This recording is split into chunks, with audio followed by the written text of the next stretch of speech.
pourquoi il n'y a pas eu enlèvement le 13 et le 14 septembre? Ou bien peut-être on n'est pas sûr, il n'y a pas de gens qui sont venus. Les places sont vides. Peut-être Madame Mambo et Monsieur Mambo ont été enlevés. Maman Ferrand et Monsieur Ferrand ont été enlevés. L'enfant Momo a été enlevé. Les Achuchou ont été enlevés. Vous savez qu'ici, il y a souvent une délégation ici dehors. Ils ont été enlevés tous là. Alors je vous pose une question, moi je vous pose une question. Pourquoi il n'y a pas un enlèvement le 13 ou le 14? Je suis quand même un peu au courant. Donc ça veut dire que même s'il y avait un enlèvement, tu devais venir ici sans voir personne. Il n'est pas venu. Il ne devait même pas venir parce qu'il devait venir là-bas. Non, tu es sûr qu'il devait être puisqu'il ne sait même pas qu'il y a un rendez-vous d'enlèvement. Mais même s'il devait être enlevé, il y a un lieu là où on doit précisément se rassembler pour être... En fait, il y a un lieu justement parce que les gens se sont préparés. Mais curieusement, les gens se sont préparés, personne n'a vendu sa maison. Donc, au moins en cette 2015, les gens sont intelligents. Vous savez, les témoins de Jéhovah ont laissé les séquelles. En 1800, lorsque Russell a fait, après la base de ses calculs pyramidales, où il a fait la pronostic de la venue de Seigneur Jésus-Christ, après Millet a aussi fait la même chose. Ils ont vendu, les gens ont quitté leur job, quitté le boulot, distribué l'argent, parce que même les païens disaient que mais si les chrétiens étaient comme ça, c'est moi. Distribué comme ça, ils s'attendaient à ce qu'il y ait l'enlèvement. Christ n'est pas venu du tout. Quel désarroi. Au lieu de se repentir, les gens ont commencé à donner encore des pronostics. Donc, cette fois-ci, je dis, sur la méthodologie d'approche par rapport à l'attente de Christ, c'est vrai que les témoins de Jéhovah n'attendaient pas l'enlèvement, ils attendaient la présence de Christ. La présence de Christ. Parce qu'avec ça, ils ont dû changer les doctrines pour dire que non, effectivement, ces jours-là, il a été intronisé plutôt dans le ciel, mais c'était invisible. C'est facile, c'est caché, pas vrai? Invisible. Lui-même qui dit, il a vu. Voilà. Donc, je t'ai dit que l'approche jéhoviste a été la même, sauf que les chrétiens d'aujourd'hui ont été très malins. Pourquoi? Parce que la Bible déclare que c'est l'église matérialiste. Personne ne vend son matériel, mon ami. Vous avez entendu que quelqu'un qui entendait le 13 septembre, quelqu'un a vendu sa voiture, quelqu'un a libéré son compte en banque, il programme encore un autre jour. Vous voyez quelqu'un qui a programmé cela, appelez-le qui vient, il va me donne ce qu'il a. Pas derrière que ça nous serve à annoncer l'évangile aux gens de la pas vrai. Je comprends, frère. Donc, si quelqu'un désormais dit que c'est tel jour, dis ok, si c'est tel jour, comme tu es déjà sûr, va dans le champ, prépare-toi quelque part, donne-moi tes biens. Signe ici là que je reconnais, donne mes biens pour au revoir. Comme ça, quand tu sais, le jour il ne passe même pas avec toi encore pour demander ses biens. Il dit, personne n'a jamais, de toutes les personnes qui ont dit sur le 13 septembre, personne ne s'est débarrassé de ses biens. C'est émouvant, ça, pas vrai? Alors, sur cet angle-là, c'est un signe pour montrer à quel point on est attaché au matériel. Parce que si quelqu'un peut lui-même faire le calcul en montrant bibliquement et en croyant que bibliquement, il est assis dans les Écritures et que c'est confirmé que le 13 et le 14 septembre, il y aura enlèvement. Et qu'en écrivant ce livre-là de vendre, les gens sont en train d'acheter. Il y a quelque chose qui ne va pas. L'argent là lui servira à quoi? Ou bien il veut dire que je vous annonce ce que j'ai fait, ce que je dis, c'est parce que je fais, soyez enlevés et laissez-moi ici. Hein? À moins qu'il ait dit ça.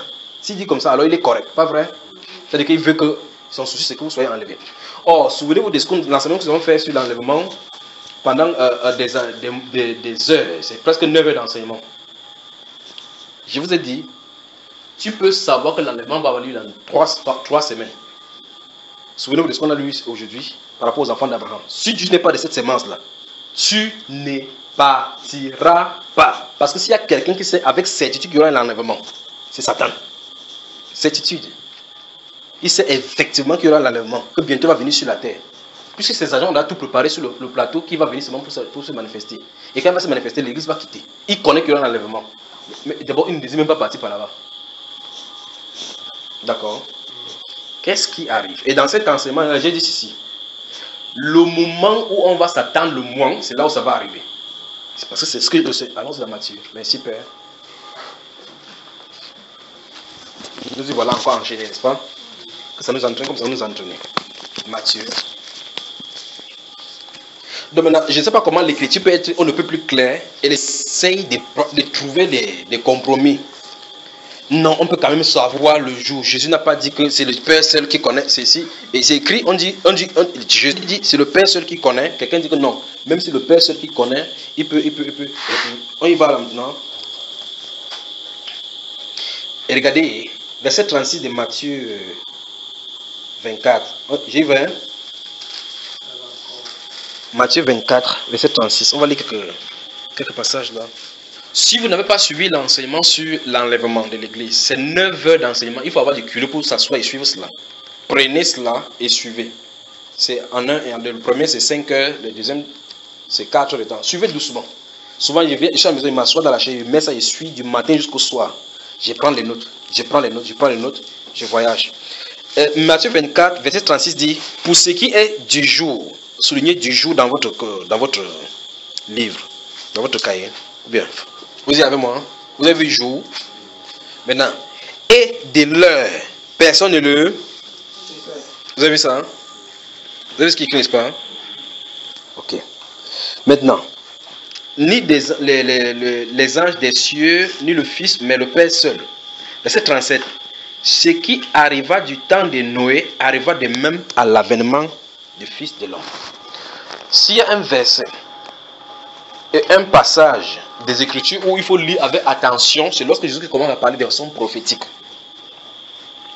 Ici, après avoir donné au verset 36 que personne ne connaît ni l'heure, il a dit deux choses, ni l'heure ni le jour. Il dit, ce qui arriva du temps de Noé arrivera de la même façon à l'avènement du Fils de l'homme, n'est-ce pas? Après, il commence à dire, car au temps de Noé, les gens mangeaient, c'est ce qu'il va expliquer. Mais maintenant, regardez très bien ce qui arrive. Lorsque les gens qui présentent l'enlèvement comme étant imminent, de cette façon, comme on le voit dans ce 13 septembre présente, ils disent, entrer dans l'âge avant qu'il ne se fasse tard comme Noé. C'est une erreur. C'est une erreur. Vous me suivez? Je ne dois pas aller dans les détails encore parce que vous avez ça dans les enseignements. Je vous ai enseigné cela. Je vous ai enseigné depuis le type de l'Ancien Testament que lorsque l'enlèvement est présenté dans la Bible, ça se passe en un clin d'œil. Et ça crée encore le problème dans la compréhension au niveau de l'Église parce que c'est encore un mystère. Parce que c'est un mystère. Tout autour de n'importe quoi dans la Bible qui va être présenté comme un mystère se trouvera des points d'achoppement. Regardez dans 1 Corinthiens chapitre 15, l'apôtre dit, je vous dis un mystère. Donc l'enlèvement c'est un mystère. Nous ne mourrons pas tous. Mais tous, nous serons changés. Vous avez comment dit tous? Ce n'est pas tout le monde entier. Mais tous, nous serons changés. Ce n'est pas tout le monde. Il dit en un clin à la dernière trompette. À la dernière trompette. Alors, les gens s'y entrent maintenant. Dernière trompette. La fête des Rosh Hashanah, c'est en septembre. Il y a un tétrade de lune maintenant en septembre. Chaque fois qu'il y a eu ça dans les 4 premiers siècles, il y a eu cela, telle année, les Juifs ont fait comme ça. Jésus va se présenter forcément en Rosh Hashanah. Tu parles. C'est pas comme ça. Ce n'est pas comme ça. Est-ce qu'il a dit que c'est à la dernière trompette comme la trompette de Rosh Hashanah? Est-ce qu'il a dit ça? Est-ce qu'il a dit que c'est la dernière trompette parce que Rosh Hashanah c'est l'affranchissement entre l'ancienne année et la nouvelle année? Est-ce qu'il a dit que c'est comme ça? Non. Il faut qu'on fasse attention. Quelle trompette Dieu parle-t-il? Je vous avais dit d'étudier sur les trompettes, pas les trompettes de l'Ancien Testament par rapport aux 7 fêtes ou l'Éternel qui sont censés, pas les trompettes, non. De regarder attentivement et faire savoir dans la Bible à quoi servent les trompettes. Dans 1 Corinthiens 15, de quelle trompette on a parlé? À la dernière trompette. Et lisez Apocalypse chapitre 10 par rapport à cette trompette-là. D'accord? Mais maintenant, il dit, je vous dis un mystère, nous ne mourrons pas tous, mais tous nous serons changés.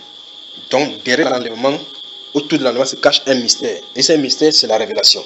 Ici, le Seigneur Jésus dit au verset 36 que personne ne connaît ni l'heure, ni le jour, ni l'heure.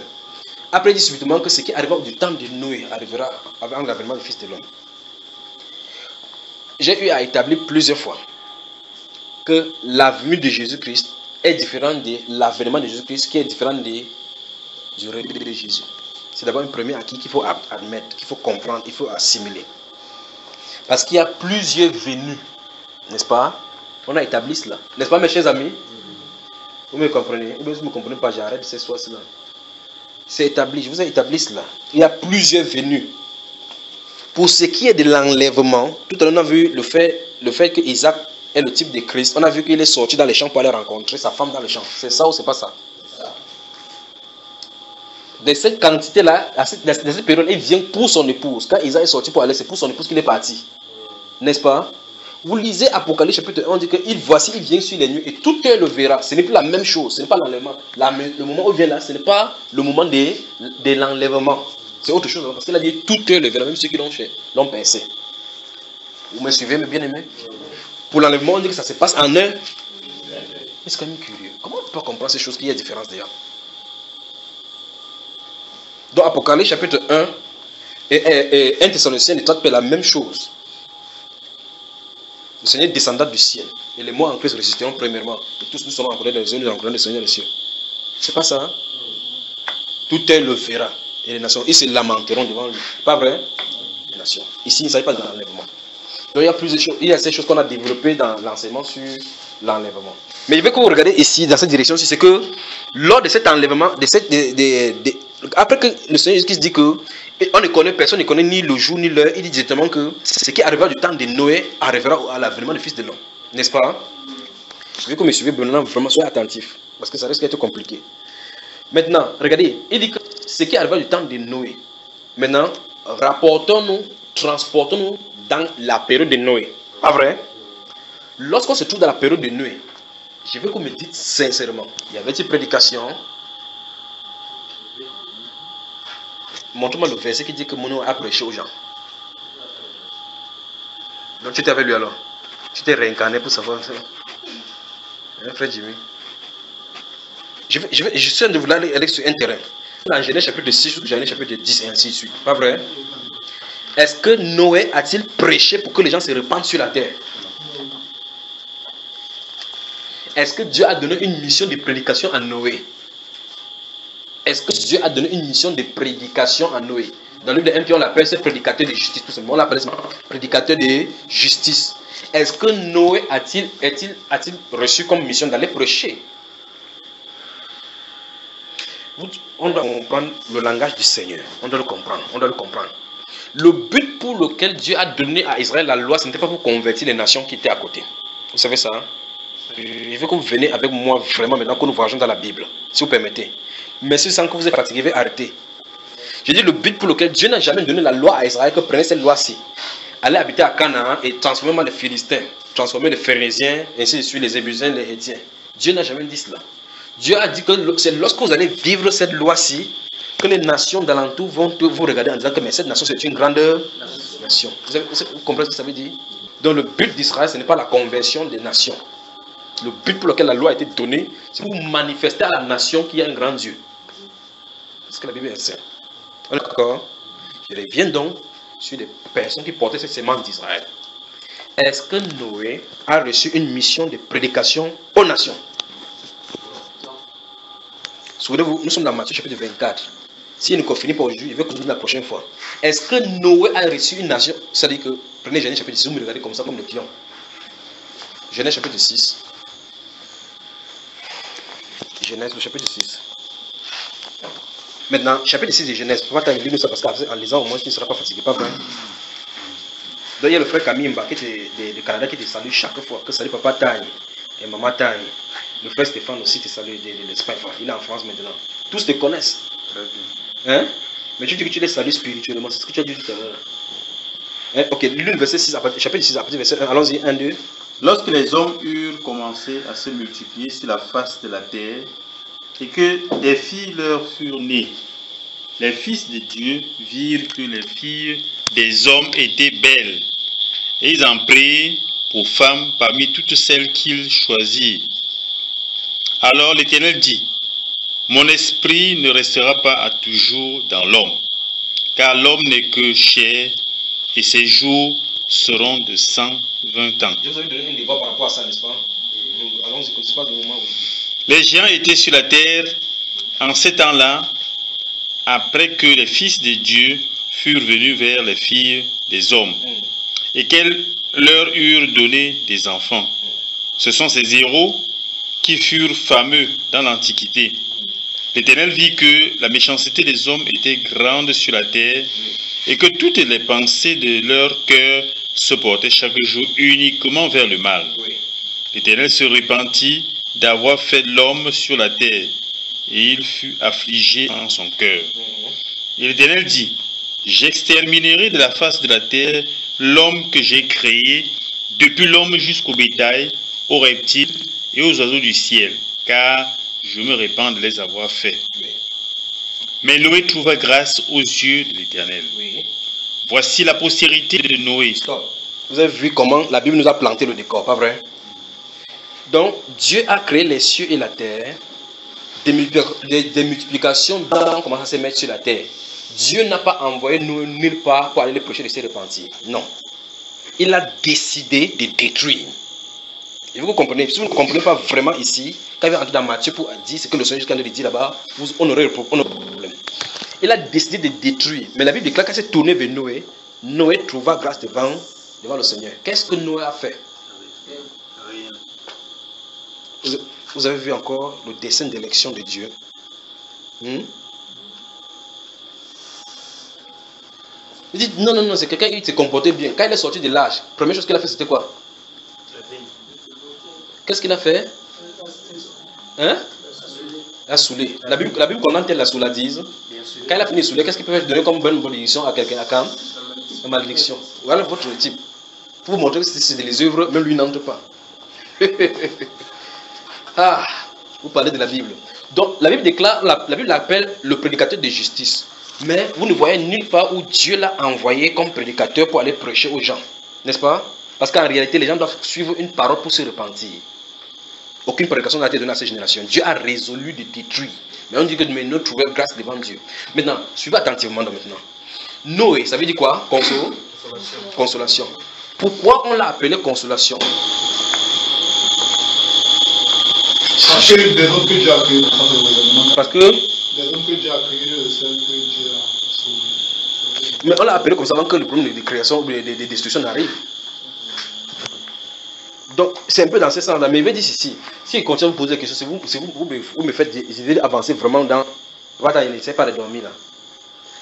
Tu as de méditer dans ce que tu as lu là. Où tu dormais? Tu méditais. Hein? Tu notais, tu prenais les notes. Bon, regardez attentivement. Voici le monde qui est devant Dieu. Regarde comme ça là. Il dit, je mets celui-ci de côté. Il va détruire tout ceci. Ceux-ci ont-ils eu des prédications le moment pour se repentir? La Bible déclare que Dieu a vu que leur cœur était tout le jour, chaque jour tourné vers le haut. Il se repent d'avoir fait le mal. Il dit qu'il va faire. Mais maintenant, regardez bien attentivement. Si le Seigneur Jésus-Christ dit que ce qui arrivera du temps de Sodome et de Gomorrhe, enfin non, ce qui arrivera du temps de Noé arrivera. Qu'est-ce que vous en dites là maintenant? Avec ce décor que j'ai planté là maintenant. Qu'est-ce que vous en dites? Alors il faut qu'on fasse attention à la manière dont on aborde l'enlèvement. Je pose la question maintenant, pourquoi on rentre là-dedans? Noé, marchant sur la terre, savait-il ce qui était résolu en haut? Noé, avant que Dieu lui donne les instructions, savait-il que les nombreuses personnes qui seront sauvées, quand est-ce que la pluie devait commencer, quand est-ce que ça devait s'achever? Ça, ce sont les petites choses qui sont déposées tout autour. Mais ce qu'il veut que vous compreniez, c'est que les personnes qui devaient être dans l'âge ont été sélectionnées par Dieu. Ça, c'est un. On est d'accord? Les personnes qui devraient être dans l'âge ont été sélectionnées par Dieu. En fait, même les animaux purs et impurs, c'est Dieu qui les a fait venir. Ah frère, voyez-moi ceci, voyez ceci. Même parmi les animaux, les gens qui devaient entrer à l'intérieur de l'arche, c'était par sélection et l'élection de Dieu. Tous les éléments du monde entier ne sont pas allés. Il a fallu un éléphant, une maman éléphant. Le féminin de l'éléphant, c'est quoi? Madame éléphant, pas vrai? Une éléphant. Une éléphant. Non, mais comment on dit que quand c'est le féminin, on met non? Une éléphante. Pas ça. Ce n'est pas très sûr de son, mais aussi une reste. On met comme ça une. Ok. Donc, le tigre et la tigresse qui vont entrer dans l'arche, il y a beaucoup de tigres sur la terre. Et beaucoup de tigres sur la terre. C'est le tigre que Dieu aura désigné qui entrera dans l'arche. Expliquez-moi comment Noé a cohabité avec tous ces animaux dans l'arche. Expliquez-moi. Comment il va pouvoir dire à l'arche, au lion que voici ton compartiment, entre pas ici. Dans le même arche se trouvaient le loup et l'agneau, la vipère et la souris, les animaux purs et impurs à l'intérieur. Qu'est-ce que vous en dites? Les frères, j'aurais souhaité vraiment développer. Je parle par rapport à ces paroles de Jésus. Après avoir dit que personne ne connaît ni le jour ni l'heure, dit que ce qui arrive du temps de Noé arrivera. Donc les circonstances de la période de Noé vont arriver à ce moment-là, pas vrai? Après il va dire que les gens continuent à manger, à faire ceci. Noé est entré et puis c'est venu, pas vrai? Maintenant, regardons tout autour de toutes ces circonstances. Il y aura toujours des mariages sur la terre, des fêtes sur la terre, autres là-bas maintenant, mais il y a quelque chose, les gens qui vont entrer. Là encore, jusqu'ici, ce n'est pas encore l'enlèvement. Parce qu'en réalité, suivez attentivement, le type de l'enlèvement, c'est quelque chose qui se passe de façon spontanée. de façon... Comment c'est? Parce que le mystère derrière l'enlèvement, c'est que ça se passe pour... Or, le vrai mystère, c'est que avant que ce que arrive au temps de Noé, pour que les gens commencent à jubiler, il y a eu quelqu'un qui était enlevé, qui craignait Dieu. Oh, alléluia. Il y a quelqu'un qui a été enlevé, qui craignait Dieu. Alors le reste peut être consolé. Consolation. Consolation. C'est pour ça que je me pose la question, pourquoi on l'appelle Noé, ça veut dire... Noé, ça veut dire... Vous buvez seulement quelque chose comment? Noé, ça veut dire quoi? Ok, maintenant, regardez. L'enlèvement se passe de façon spontanée, rapide, dans un clin d'œil, de façon écryptique. Vous ne pouvez même pas voir. On commence à raconter l'histoire de Noé, mais avant que Noé ne soit là, il y a quelqu'un. Son père, le père de Noé, c'était qui?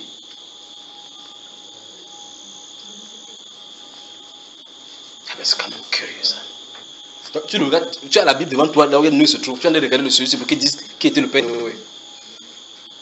De toute façon, je vais vous montrer quelque chose. C'est que ceux qui sont ici dans l'arche, ce sont ceux qui ont été consolés. Ceux qui ont. Parce que le moment où il y aura les activités qui vont distraire les gens, ceux qui seront épargnés, ce sont ceux qui seront consolés, qui vont passer par la consolation. Mais avant Noé, il y avait la crainte de Dieu. Rechercher la sanctification et la paix sans laquelle nul ne verra le Seigneur. Donc, à un moment donné sur la terre, quelque chose va se passer, ça va disparaître, ça va vraiment disparaître. Et il y a des remue-ménages vraiment dans les cieux. Ce n'est pas un hasard, c'est pas un hasard que des gens commencent à pronostiquer sur la terre la venue du Seigneur, juste comme ça, l'enlèvement comme ça. Il y a des mouvements dans les cieux. Ils vont se tromper. Ceci va pousser encore les gens qui croient en ces choses-là. Les pré-tribulationnistes, les post-tribulationnistes, il y aura encore les scissions. Ça va diminuer le nombre encore. Des gens même qui avaient foi à la chrétienne, qui avaient fait, j'avais mis ma foi, j'avais croyé. Ce n'est pas le fait que tu crois qui fait que l'enlèvement vient. Ce n'est pas ça. C'est qu'il a fixé un jour. Donc crois de toute ton âme, parce que même tes cheveux se dressent comme ça quand tu crois. Si ce n'est pas le jour qui va venir, il viendra par cause de toi. Parce qu'il a son dessein sur la terre. Les choses arrivent au programme comme il l'a voulu. Lorsque les temps ont été accomplis, il a envoyé son fils né sous la loi, pas vrai? Quelqu'un lui a dit ce qu'il fallait faire? Est-ce que quelqu'un lui a dit ce qu'il fallait faire? Non. Il a dit quel style de vie je devais choisir. Il est arrivé, il a manifesté sa parole à Israël. Donc je veux que vous compreniez qu'avant que Matthieu chapitre 24, verset 37 ne s'accomplisse, quelque chose s'est passé dès le départ. Les autres passent par la consolation. Et une des fois, quand nous travaillons dans la lecture où je vous ai posé la question, vous tous, lisons encore ce passage pour que vous compreniez bien ce que je viens de dire. Luc, le chapitre 12. Mais mettez le doigt dans ce Matthieu chapitre 24. On va y revenir. Que Dieu vous bénisse vraiment. Mais j'ai comme l'impression que ça fait longtemps qu'on n'a pas préparé la Bible. Ok. Supposons maintenant que vous entendez la voix qui crie depuis le ciel. Pouh, je reviens dans 2 heures de temps. Vous êtes prêts, vous allez partir. Si on dit dans 2 heures de temps, et que je prends un seul passage de la Bible, dans Romains chapitre 13, que ne devez rien à personne, si seulement vous devez les uns les autres. Vous qui avez les dettes là, si 2 heures de temps je reviens, vous allez payer la dette là. Hein? Donc vous voyez effectivement qu'il faut qu'on se repose uniquement dans le mérite du Seigneur Jésus-Christ, pas dans nos efforts. Si nous nous reposons dans nos efforts, c'est que nous faisons. Quand tu vas arriver à un niveau, tu vas dire que non, moi j'ai quand même fait l'effort. Je n'ai quand même plus que telle personne. Je suis quand même sanctifié jusqu'à tel niveau. Qui t'a dit que ton niveau où tu as atteint, c'est le niveau de sondage que lui il veut de toi? Alors tu vas comprendre après quand tu dis que je demande par exemple pour tout l'effort que j'ai fait. Tu es sûr que ce qui sort de tes lèvres, c'est accompli dans le cœur? 2 minutes plus tard, il dit que j'ai pris l'argent qui était là-bas. Il dit que, oh, pourquoi tu fais ça? Et il y a l'allemand dans 2 heures. Hey. Ah, que Dieu nous vienne en aide. Reposons-nous avec crainte et tremblement sous la bannière, la protection de notre Rédempteur. Croyons à lui et attendons-le tout simplement. J'ai dit quel livre déjà? 2 chapitre 12 alors. Regardez. Il vient de la partie verset 35. Il va encore relire cela pour vous montrer quelque chose. Dans ce livre de Luc au chapitre 12, il y a au moins 7 où je vous avais dit cela, que lisez depuis verset 1, lisez doucement et distinguez les groupes auxquels Jésus est en train de s'adresser. À un moment donné, il parle à la foule, à un moment donné à ses disciples, à un moment donné à certaines personnes, pas vrai? Donc, lisons à partir du verset 35, je crois, comme c'est temps, on va continuer ça la prochaine fois. Pourquoi l'enlèvement n'a pas eu lieu le 13 septembre, le 14 septembre. Enfin, il y a d'autres encore qui prononcent encore le 28, donc préparez-vous toujours. Verset 35, que vos reins soient saints et vos lampes allumées. Ah mon Dieu. Si vraiment on avait le temps, il pouvait encore parler des reins là et des lampes là allumées. Regardez. Et vous connaissez Matthieu chapitre 25 par rapport aux lampes, n'est-ce pas? Maintenant, attentivement, pendant que vous gestez les livres de votre Bible, et vous, regardez, et vous, soyez semblables. Je vais poser la question ici. Je veux que si je pose la question, c'est la personne à qui je vais adresser la parole qui me répond. Vous êtes d'accord avec moi? S'il ne pointe pas quelqu'un, je sais qu'il y a les Louise Seconde et Joseph Dabizi ici.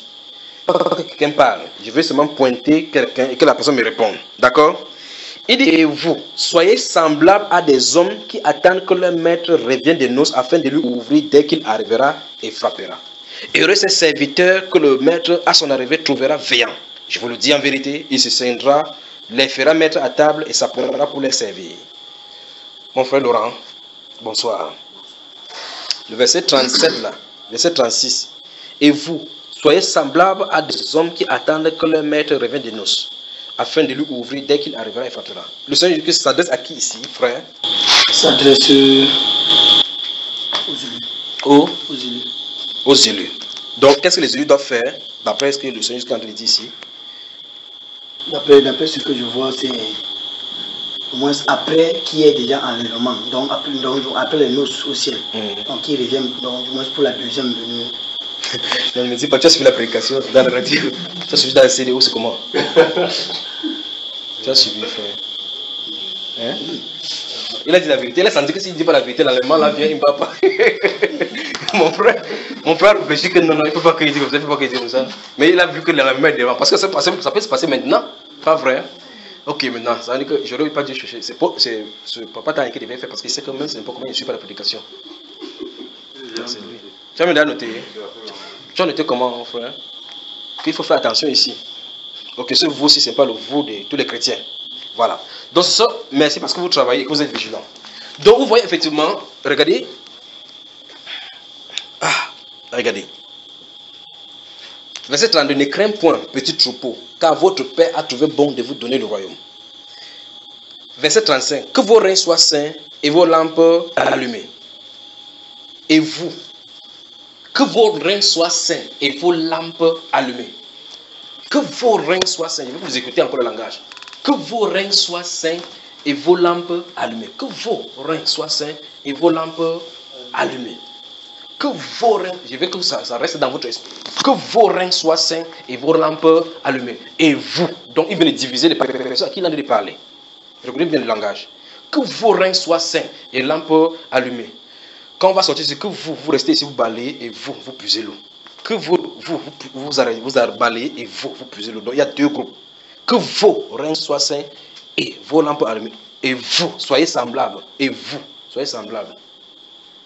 Sinon, si c'était la même personne qui était adressée, enfin, ça ne peut pas être la même personne. Il devait dire que vos reins soient saints et vos lampes allumées. Soyez semblables. Il devait tout simplement continuer la phrase en disant que soyez semblables à celui que vous voyez là, n'est-ce pas? Que vos reins soient saints et vos lampes allumées. Et vous, vous voyez là, n'est-ce pas? Quand ils disent ça, c'est pour vous discerner les deux groupes. Que vos reins soient saints et vos lampes allumées. À l'aide à la vigilance. Et vous, soyez semblables. Ceux-ci vont partir, ceux-ci vont rester. La consolation. Et vous, soyez semblables à ceux. Donc, c'est vrai, on dit que lorsque l'enlèvement va avoir lieu, les versets bibliques qui sont destinés pour ceux qui vont passer par la grande tribulation vont avoir du sens pour eux. Ils vont comprendre vraiment. C'est ça.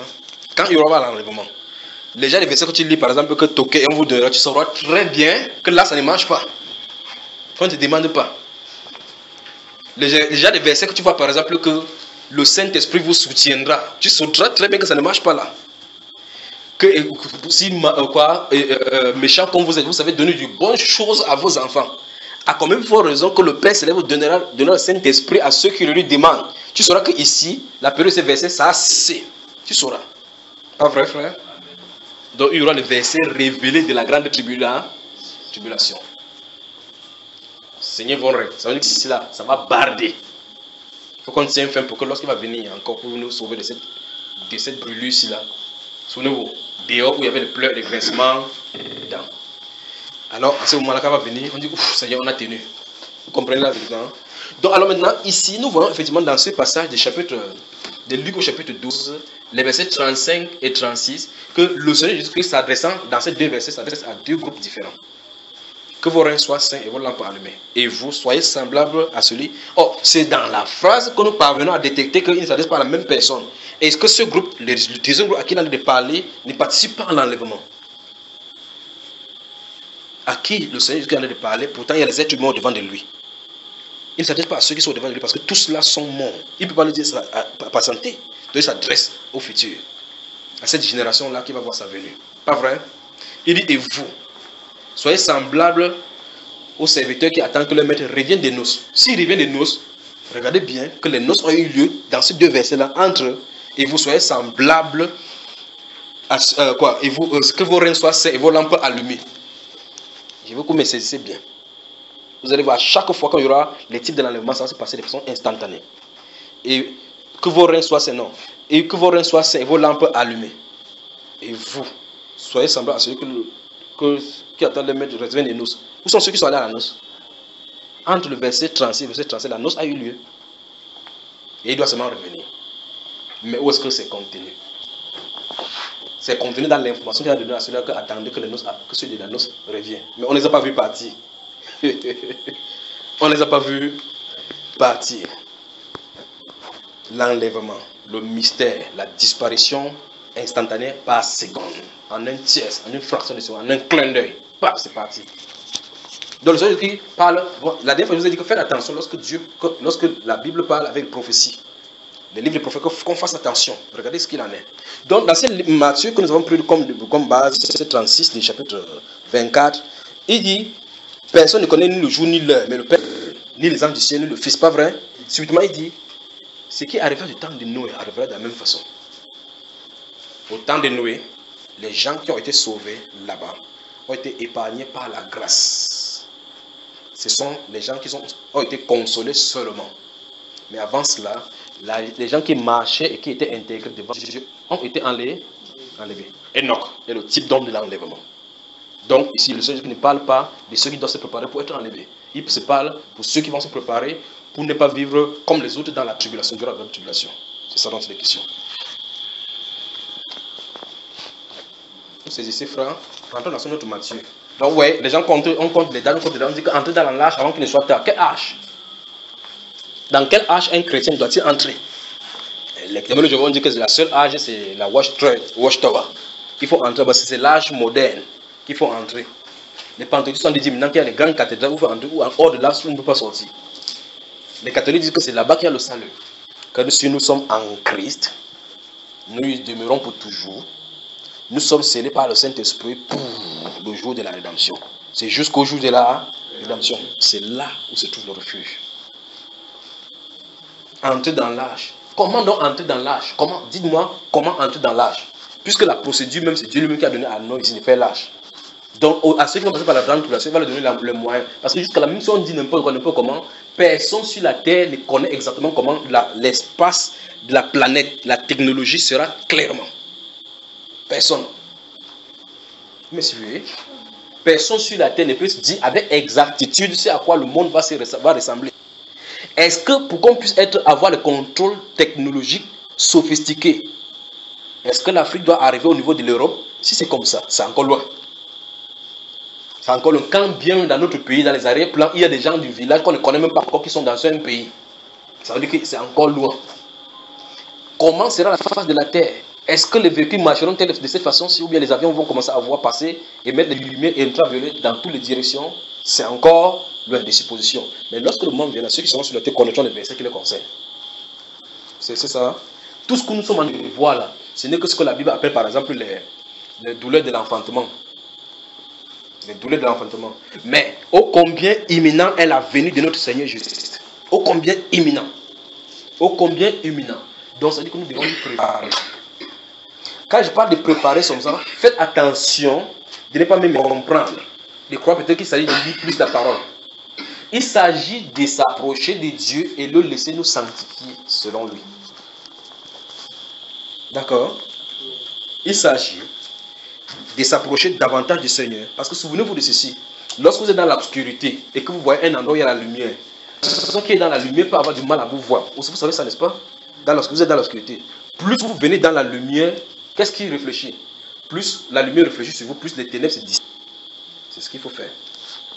Plus vous venez dans la lumière, plus vous venez dans la lumière, plus la lumière vers laquelle vous venez dissipe les ténèbres dans lesquelles vous étiez. Nous devons nous rapprocher chaque fois vers le Seigneur. Alors maintenant, comment se rapprocher du Seigneur? C'est une autre question. Il faut s'examiner. Il faut s'examiner. Il n'y a pas deux personnes qui peuvent vous connaître comme vous-même d'abord. Vous connaissez vos faiblesses. Nous connaissons chacun ses faiblesses. Nous connaissons chacun les iniquités, ce qui peut nous entraîner facilement. Venons au pied du Seigneur Jésus-Christ, présentons-les lui. Présentons-les lui. L'une des grandes erreurs que nous faisons, c'est que nous essayons de lutter contre le péché. Dieu, dans aucun verset de Bible, n'a pas demandé de lutter contre le péché. Il a demandé qu'on en soit délivré. Si le Fils vous affranchit, nous on a lu ça aujourd'hui. Si le Fils vous affranchit, vous serez réellement libre. Dieu veut l'affranchissement du péché par la couverture. Il ne veut pas couvrir. Il veut ôter. Les sangs de brebis fait couvrir le péché. Le sang de Jésus-Christ, encore, le sang de Jésus-Christ, le sang des boucs, le sang des boucs couvrait. Pas vrai, c'est déjà passé ça. Le sang des boucs, Jésus-Christ est l'agneau de Dieu qui couvre le péché, frère Jimmy. Dans chaque cas, il dit non, ôte le péché, parce que ça n'est pas encore là. Donc, la manière de s'approcher de Dieu, c'est identifier ses faiblesses, aller au-delà devant le Seigneur, à la lumière. La manière de s'approcher de Dieu dans ce cas-ci, c'est identifier ses faiblesses. Donc, vous ne pouvez pas vous approcher de Dieu de la bonne façon sans connaître effectivement ce à quoi vous êtes. Je crois qu'on a parlé de la prière fervente des justes ici. On a parlé de ça ici, pas vrai? Vous ne pouvez pas faire autrement. Les jalons qui sont mis là, on va construire là-dessus. Vous dites, dites-moi pardon, il dit, voici le péché, je tombe encore dans le péché. Je tombe encore dans le péché. Combien de fois Israël a dû crier pour que Dieu envoie Moïse de le délivrer? Quand le juste crie, l'Éternel entend, l'écoute et le délivre de toutes ses détresses. Il n'a pas dit qu'il le crie, c'est au premier cri qu'il le fait. J'ai entendu le cri d'Israël. Je suis descendu aujourd'hui pour le délivrer. Il a entendu le cri, c'est aujourd'hui qu'il crie. Ils ont crié pendant combien d'années? Et même quand Moïse n'est sorti pas encore le fait, on a encore augmenté les souffrances encore pour un peu de temps encore. Bien même, pas vrai? Avant qu'il sorte finalement. Regardez les douleurs de l'enfantement, les heures qui précèdent l'accouchement, comment les douleurs s'intensifient. Vous voyez que c'est facile? C'est là où vous voyez effectivement comment la soeur dit que Jimmy c'est la dernière, c'est toi qui m'as fait ça, c'est toi qui m'as fait ça. Quand l'enfant dit ma chérie, laisse-moi, c'est pas moi qui parlais, c'est la chair. Vous comprenez? Qu'est-ce qui arrive? Il faut que chacun identifie. N'essayez pas de dire que oh, maman, si l'enlèvement vient, s'il veut partir, il veut partir. C'est pas comme ça. Les gens de la foi n'attendent pas de cette façon. Il faut qu'on s'examine soi-même. La Bible, à moins qu'on ne soit quoi? Réprouvé. Mais reconnaissez pour voir que Jésus-Christ est en vous. Est-ce que tu peux identifier que le Jésus-Christ est en toi? Si il est en toi, examine-toi toi-même et avance. D'accord? Vous avez suivi la manière de venir vers lui, n'est-ce pas? Il ne s'agit pas de dire que tel est comme ça. Le moment, arrêtons le moment où il faut qu'on prie pour telle personne soit sauvée. Oubliez ça. Concentrez-vous sur vous. Vous savez, il y a des insectes qui entrent dans les yeux là. Si ça entre dans tes yeux, il y a des insectes là, quand ça entre dans les yeux, ça sécrète des substances là, ça te fait mal. Si ça entre dans ton œil, tu dis que attends, l'état le moustique est sur toi. Tu n'enlèves pas ta part, tu vas confirmer. Fais tout et tout pour nettoyer ta part, d'accord? Nettoie ta part. Parce que l'enlèvement, c'est individuel. Si vous voulez dormir, attachez vos habits comme ça, attachez les pieds, supplémentez les menottes. Que tu ne parles pas sans moi. La Bible déclare l'un des hommes, on disparaîtra, frère. On disparaîtra. Les apôtres ont été emprisonnés dans Actes au chapitre 5. On a emprisonné, fermé le truc le lendemain. L'ange les a pris à aller prêcher ces paroles de vie, toutes ces paroles de vie dans le temple. On est venu le matin ouvrir la prison. C'était soigneusement fermé, mais ils n'étaient pas là. Mais écoutez, les hommes physiques, comment ils ont fait pour sortir de là? Donc si Dieu dit que c'est instantané, ça va être instantané. Que tu sois physiquement n'importe où. Et l'une des terribles que j'ai entendues, c'est quelqu'un qui entend l'allemand étant dans sa chambre, il se cache d'abord que l'allemand vient le trouver là-bas. Jésus a dit que si quelqu'un est excellent de moudre le maïs là-bas, il va se les trouver là-bas, pas vrai? L'autre sera dans les champs, il va les trouver. Sur le lit, il va les Ça veut dire que sur la terre, vous montez, vous descendez, vous ne serez pas à la même heure quand il va venir. D'aucuns seront en train de dormir. Alors nous sommes des prêcheurs dans la nuit, c'est maintenant que quelqu'un se lève dans un coin du monde, pas vrai? Quand on va finir aller entrer dans le... Si on en a on se lève, on se couche. Alors qu'il y a l'enlèvement. Chez nous, ce sera la nuit, on va prendre les gens chez nous plutôt sur le lit. Et là-bas, pendant que quelqu'un est en train d'aller au champ, là-bas il va prendre au champ. Les gens se réunissent, vous allez vous réunir dans ce monde pour attendre l'enlèvement. Jésus n'a pas demandé qu'on attende l'enlèvement en ayant les regards fixés sur ça. Que Seigneur viens, c'est pas comme ça, c'est le cœur qui doit l'appeler. C'est le cœur qui doit être préparé à le recevoir. C'est qu'on vit chaque jour. Si je suis en train de faire n'importe quoi, si je suis taximan, je conduis le taxi en ayant le cœur tout plutôt en haut. Si je suis menuisier, je rapporte le bois en ayant le cœur où? En haut. Si je suis cuisinier, ménager, enseignant, j'enseigne comme si je suis en service sous le Seigneur. Comme si le Seigneur venait là comme ça, que Seigneur, monte, j'ai fini mon devoir, il dépose la craie, je rends compte que, souvenez-vous du travail que nous avons sur la terre, que quand vous travaillez, vous servez comme si vous servez le Seigneur, sachant que les derniers travaux que vous faites, vous allez rendre de compte. Imaginez que tu es professeur, le dernier fois que je viens de venir, c'est quand tu viens de donner le pont aux enfants pour prendre de l'argent. Où est-ce que tu seras là, frère? Imaginez que tu es médecin, tu viens de négocier, pour prendre de l'argent pour prendre des médicaments de façon souhaitable, frauduleuse à quelqu'un, avant que le Seigneur vienne te trouver. Travaillons n'importe où dans l'attente du Seigneur. C'est-à-dire que c'est une vie caractéristique de la vie chrétienne. C'est en ce sens-là que le chrétien témoigne. Donc, comme tout à l'heure, j'ai dit pour Israël, en ce sens-là, Israël devrait vivre la loi qui leur a été donnée. Les nations devaient voir et témoigner qu'ils ont un grand... De même, les chrétiens sont la lumière du monde. Notre lumière doit luire au milieu du monde. On doit vivre au milieu du monde. Si on est de vendre aux machines, ne vends pas comme les autres vendent, frère. Quand les autres insultent, ils disent que tu ne fais pas cela. Parce que ce n'est pas pour le chrétien. Les marchandises qui sont là-bas, ce n'est plus pour toi, c'est pour le Seigneur Jésus. Tu comprends ça, frère? C'est pour cela, en ce sens-là, que nous vivons dans le monde. Nous ouvrons notre salon de coiffure. Nous ne faisons pas les choses mondaines là-bas comme les gens du monde le font. Pourquoi? Parce que nous savons que nous servons le Seigneur. Je n'ai pas fait quelque chose que le Seigneur ne veut pas là-dedans. Pourquoi tu ne fais pas? Pourquoi tu ne fais pas ça? Il ne peut pas comprendre parce que ton cœur est fixé en haut. Les gens naturels ne peuvent pas comprendre les choses de l'esprit. C'est en ce sens-là que nous attendons le Seigneur. On n'attend pas le Seigneur en s'enfermant avec tous ses enfants en disant qu'il met lui d'onction sur lui. Si n'importe quel démon sur lui, ça sort pour que le ne vienne pas. Ce n'est pas comme ça. Ce n'est pas le baptême du Saint-Esprit. C'est pour le jour de la rédemption. C'est pour le jour de la rédemption. On y va. Matthieu chapitre 24 toujours. Continuons au verset. Après on a lu l'affaire de Noé au verset 37. Juste on est frôler seulement. Il s'est développé il y a 9 heures d'enseignement sur cela. Verset 38. Car dans les jours qui précédaient le déluge, les hommes mangeaient et buvaient, se mariaient et mariaient leurs enfants, jusqu'au jour où Noé entra dans l'âge. Et ils ne se doutèrent de rien jusqu'à ce que le déluge vint et les emporta tous. Il en sera de même à l'avènement du Fils de l'homme. Vous voyez? Donc, la spontanéité. Toutes les circonstances. Mais souvenez-vous que les caractéristiques, c'est que les gens qui ont été noyés n'ont pas été avertis. Ils n'ont pas reçu de prédication, ils n'ont pas reçu de repentance. Ils n'ont pas reçu même l'avertissement solennel. Ils sont seulement retrouvés dans des problèmes. Vrai, n'est-ce pas? Ah ben, même si vous dites que c'est faux, c'est quand même vrai. Verset 40. Alors, des deux hommes qui seront dans un champ, l'un sera pris et l'autre...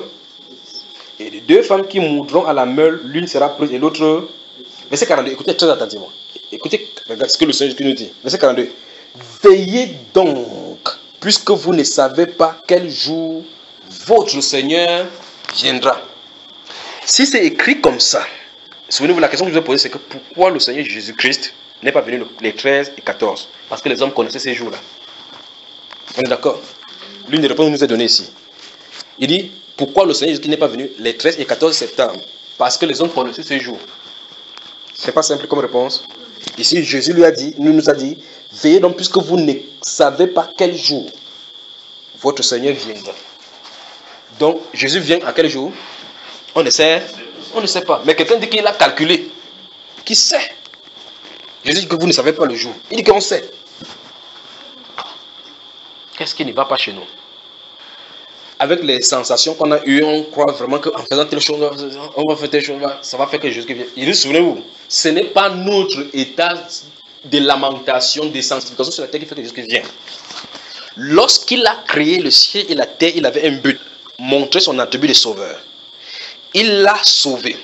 Nous allons entrer dans le plein lors de la rédemption. Et ça, chaque chose dans ce plan-là arrive comme il a prévu. Ce n'est pas nous qui faisons quoi que ce soit pour que ça arrive. Lorsqu'il veut que l'Église se réveille, il suscite le cœur des gens pour préparer le cœur pour recevoir cela. Lorsqu'il a fallu que Israël reçoive ici, il a fait naître Jean-Baptiste là-bas. Le pourquoi il a fait que Élisée, quoi, que Zacharie et Élisabeth n'accouchent pas, c'est parce que c'était dans son plan pour que l'enfant Jean-Baptiste puisse sortir. Il a sorti, il a dit que tu seras grand devant le Très-Haut parce que tu vas préparer au Seigneur un peuple au cœur disposé. Il était dans l'incrédulité depuis 400 ans. Il a plu au Seigneur de lui donner le message qui devait transformer le cœur pour le préparer à le recevoir. C'est pas ça?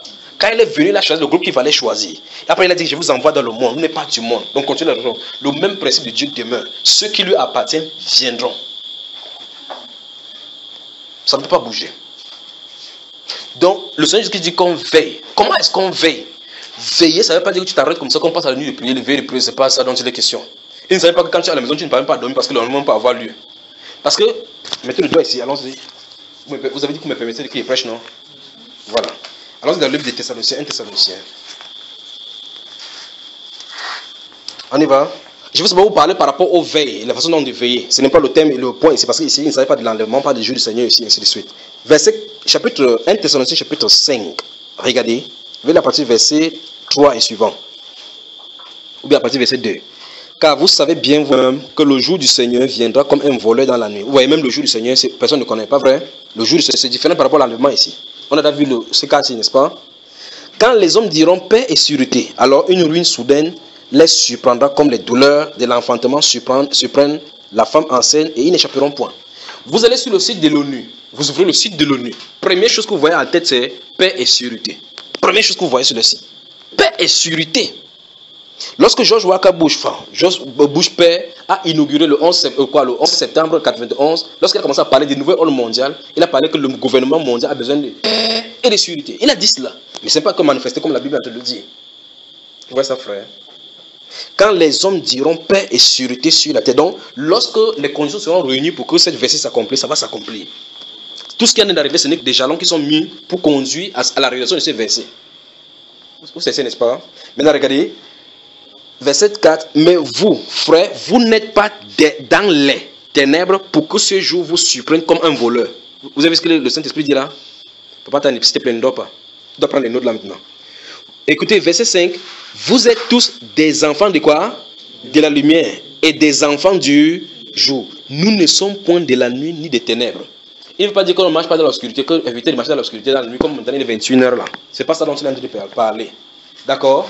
Dans ces Éphésiens chapitre 5, on va parler des œuvres de la chair, les œuvres des ténèbres là. Vous êtes des enfants de lumière, marchez comme des enfants de lumière. Vous comprenez ce qu'on a envie de dire? On parle de notre style de vie.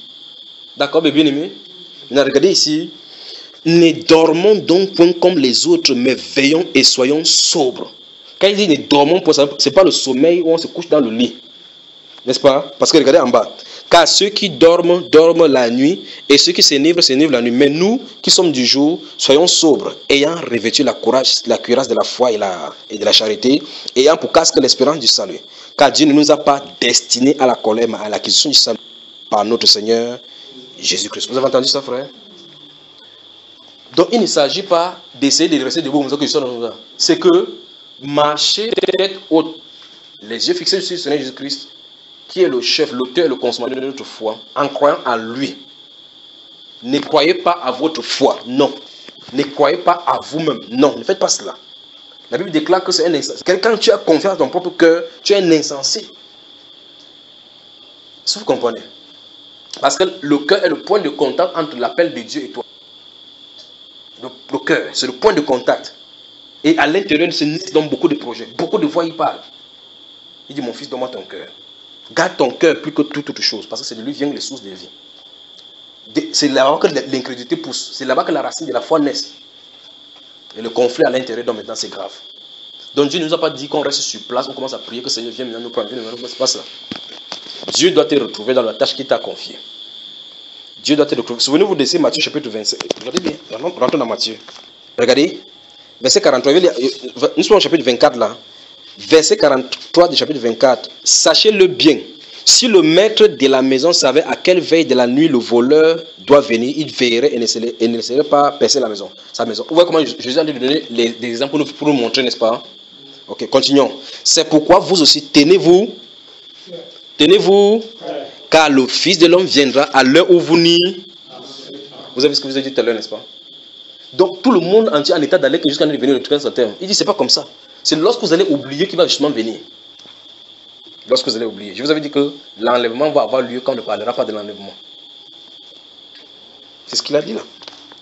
L'enlèvement aura lieu quand on ne parlera pas de l'enlèvement. Celui qui sait ces choses-ci se prépare seulement. Parce que frère, ça fait là. Il n'y a plus de remède. Quelques secondes, tu te dis, le temps des gens ont disparu. Qu'est-ce que c'est terminé? Le plan est terminé. Tu es dans une autre phase de la vie. En ce temps-là et en ce jour-là, les chrétiens on avait raison. On pensait que ce n'était pas la grande tribulation parce que les gens ont tellement montré. J'ai un grand pasteur qui a montré que l'enlèvement ne peut pas avoir la grande tribulation. C'est son problème. Le grand maître a dit autrement ici là. En un instant. Il dit soyez prêts. Soyez prêts. Être prêt, c'est lorsqu'on t'appelle, lorsqu'une trompette sonne, quand les militaires, souvenez-vous, quand vous êtes dans les zones où les militaires, quand les militaires ne vivaient pas dans les casernes, ils vivaient dans les trucs, quand il y avait les problèmes de Pascal de Bakassi, il y a une jeep qui passait dans les zones, dans le town, dans la ville, sonnait la trompette. C'est pas ça, hein? Les militaires, quelque chose qu'il est à la maison, ils ne savent pas où on l'amenait. Ils portent seulement ces choses, ils portent, ils commencent à s'avancer. Il était prêt pour aller au combat. On ne lui informe pas là où il est en train d'arriver. Il part au rassemblement. On le porte devant le camion, on ne sait pas. Quand on le met dans notre camion, dans notre point, avant de lui donner maintenant les instructions qui vont suivre. Vous comprenez ça, frère? Jésus dit, soyons prêts, car le Fils de l'homme viendra à l'heure où vous n'y penserez pas. A-t-il dit cela? A-t-il dit, la Vierge enfantera? Akas a-t-il dit que non, je ne tenterai pas en lui demandant le signe? Il a dit que la Vierge enfantera. Il a regardé, Vierge enfantera. Vierge, enfanter.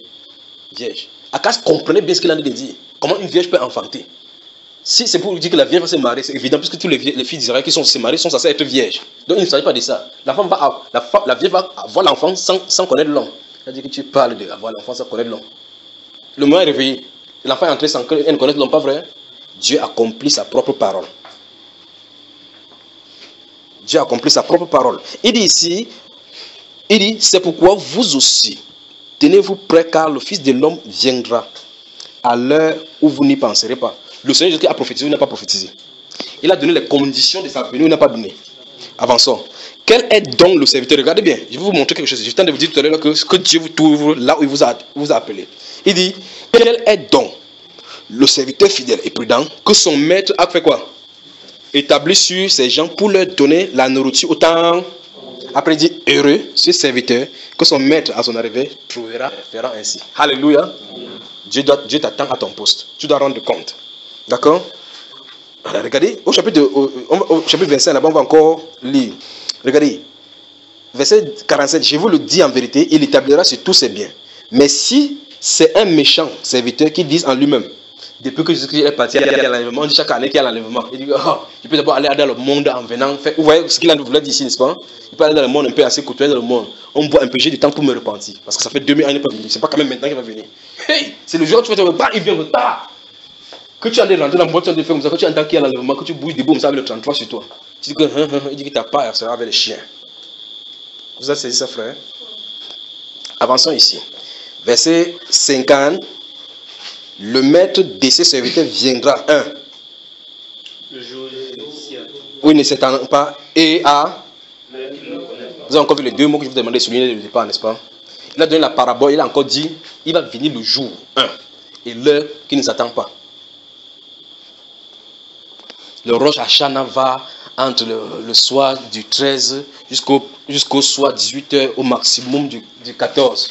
Sœur Marlise va à la maison et se concentre comme ça. Seigneur, pardonne-moi.